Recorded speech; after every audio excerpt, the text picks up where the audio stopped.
Even in Our Darkness by Jack Deere is a book about mourning the tragedies in his life. The suicides of his father and his son, his wife's addictions, and his conflict with anti-charismatic Christian theology.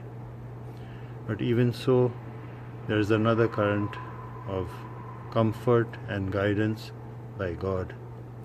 This book is remarkable in that even ordinary Christians can identify with it.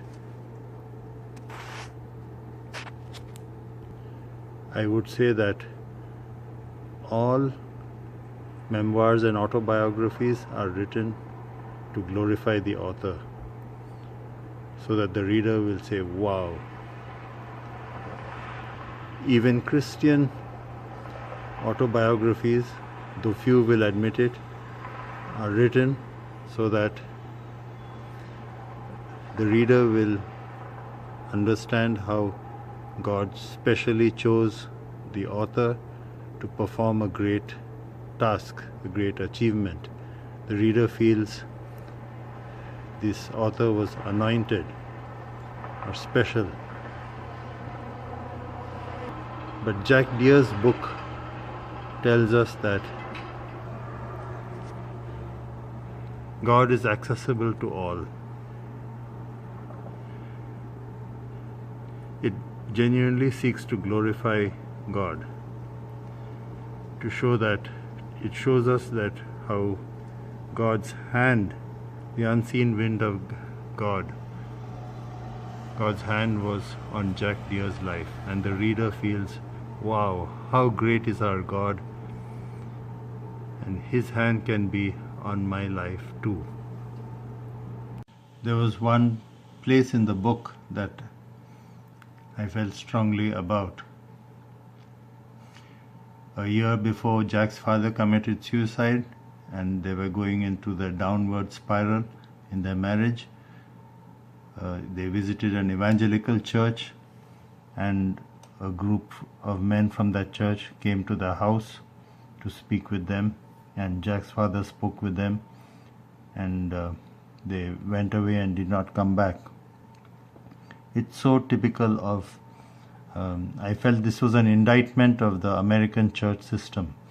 There was no one to befriend an unbelieving couple, Jack's parents, and to just be their friend. It's the same way today. Either you join their church club or they move on. Seeker-sensitive megachurches seem more accepting of unbelievers and are more modern and in keeping with the times. But even they just want your money. They just want our money, the 10% tithe of our income. Give to God through us, they exclaim. This book is revolutionary in a spiritual way. With his earlier books, Jack was revolutionary for embracing and propagating charismatic theology as a professor of the cessationist Dallas Seminary. Why is this book revolutionary? In the secular universe, achievement and success in life is the measure of the life of a man or woman. In the Christian universe, your measure of sinlessness is the measure of your spiritual worth. I've never seen a pastor or leader confess a real sin unless it was from the distant past. The only time pastors and Christian leaders confess a real sin is when they are found out, caught, or about to be punished. I don't know if Jack Deere has confessed his major sins in this book, but they are for sure sins to some degree. It is no longer fashionable to wear one's Sunday best to church. Nowadays, preachers wear untucked shirts and jeans to the pulpit. However, they still wear their Sunday best in terms of the image or brand they convey. Confessing your real sins will get you terminated or lowered in spiritual status, likewise with the congregation. If I have a criticism of this book, it is his journalist son has edited it and removed the sharp edges and filled the depths, the deep valleys of it. Jack's father killed himself out of selfishness. Jack's son killed himself out of selfishness. There is a warning in this book for those of us who are parents. Jack did not give Scott his presents.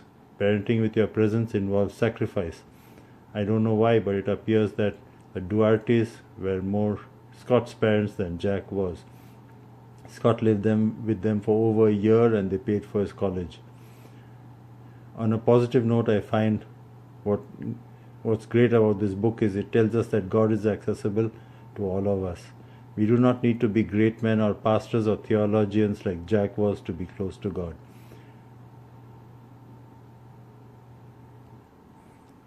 There is something missing in the book, and if I could ask Deere one question, I did not see even one mention of the correction, spanking, or punishment of the believer by God. Where does it fit into Jack's theology? I wonder if growing up he felt only punishment and no love from his mother, father, and grandfather, so that his book is all about the love of God and none of the correction. Some quotes from the last chapter of the book. While I built my kingdom, Lisa built a home in Stephen's heart for God. Now Rachel will grow up loved and delighted in, feeling beautiful and smart with her dignity and defenses intact. As I watched the scene unfold, I was filled with awe at my wife. She could have turned bitter, instead she had chosen love. The curse under which she was born had been shattered.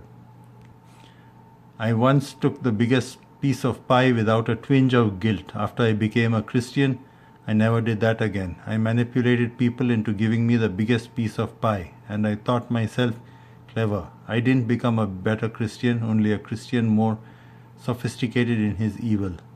I am not the first to make this confession. It's in the biographies of many great believers. One truly good person was born into this world. This is the truth. If it were the only truth, then Albert Camus would have been right. Suicide is a legitimate consideration.